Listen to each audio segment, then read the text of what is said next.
नाशिकमध्ये कश्यपी धरण प्रकल्पग्रस्तांनी रास्ता रोको केला असून गिरणारे पेठ मार्गावर रास्ता रोको करण्यात आलाय आणि त्यामुळे तिथल्या वाहतुकीवर काही काळासाठी परिणाम झालाय। प्रकल्पग्रस्तांना शासकीय सेवेत सामावून घेण्यासह विविध मागण्यांसाठी हे आंदोलन करण्यात आले।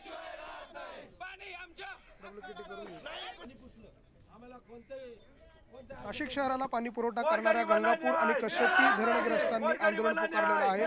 कश्यपी धरणग्रस्तांनी आंदोलनासाठी रास्ता रोको केलेला आहे। नाशिकच्या गिरणारे आणि पेठ रस्त्यावर अशा पद्धतीने हे सगळे आंदोलनकर्ते जे आहेत ते आंदोलन करताय। पुनर्वसन करावं अशा प्रकारची मागणी या सगळ्या आंदोलनकर्त्यांची आहे आणि त्यासाठी अशा पद्धतीचा हा रास्ता रोको करण्यात आलेला आहे। त्या रास्ता रोकोच्या दरम्यान नाशिकचा हा मुख्य रस्ता जो आहे तो बंद करण्यात आलेला आहे। पोलिसांचा दुसरीकडे एक मोठा बंदोबस्त आपण बघतोय। पोलिसांनी मोठा बंदोबस्त या परिसरामध्ये तैनात केलेला आहे। यापूर्वी देखील आंदोलनकर्त्यांनी आंदोलनाचा इशारा दिलेला होता, मात्र प्रशासनाकडून या आंदोलनाची खबरदारी आणि जबाबदारी जी आहे ती घेण्यात आली नाही आणि त्यामुळे आक्रमक झालेल्या शेतकऱ्यांनी अशा पद्धतीचं हे आंदोलन पुकारलेलं आहे। या सगळ्या शेतकऱ्यांच्या जमिनी ज्या आहे त्या कश्यपी धरणामध्ये गेलेल्या आहे, मात्र कश्यपी धरणात जमिनी जाऊन देखील या सगळ्या शेतकऱ्यांचं पुनर्वसन झालं नाही।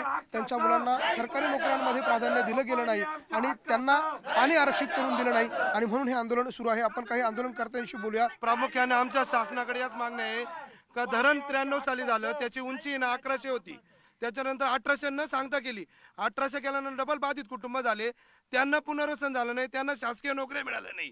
त्याचबरोबर पेमेंटांचा विषय, बाबांचा विषय रास्ता आहे साहेब, त्यांना मूळ बाळ काहीच नाही, एक मुलगी आहे, तिच्यासाठी त्यांचं करणार कोण? शासनाने पैसे देत नाही, मोबदला देत नाही, नोकरीचाही सामावून घेत नाही, पुनर्वसन पुररेषेचा सर्वे सुद्धा नाही साहेब। नवीन बाधित कुटुंब आहे त्यांना पुनर्वसन करायला पाहिजे।